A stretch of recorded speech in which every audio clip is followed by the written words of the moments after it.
hindi na ako magtatagal. Sige. Isang bagay sana ang hihilingin ko sa'yo. Kung maaari sana, ipaglihim mo ang aking pagkatao. Malaking bagay para sa akin yan. Eh kung yun ang gusto mo eh, hindi naman mahirap gawin yon. Salamat. Sige, tutuloy na ako.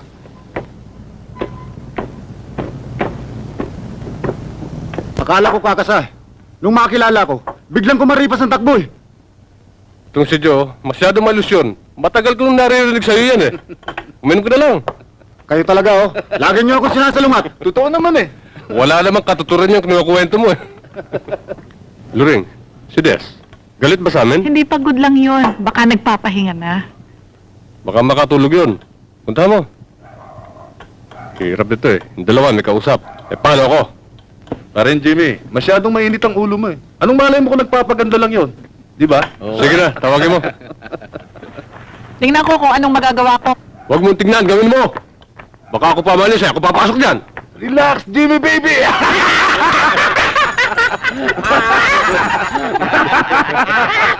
Salbahe talaga ito si paring Jimmy. Oh.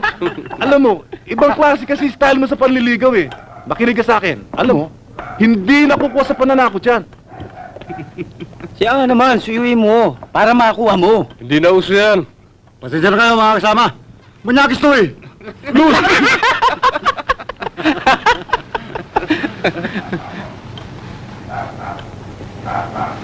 Hoy! Hoy! Anong tinatayo-tayo mo dyan? Nakakailang ka? Kung naiilang ka, bakit hindi kayo umalis? Bastos pala magsasagot to eh. Baka naghahanap ka ng sakit ng katawan. Bago ka rito, no? Bago nga. Kaya ngayon lang tayo nagkita. Tarantado pala to eh. Makuha nga sa patayo.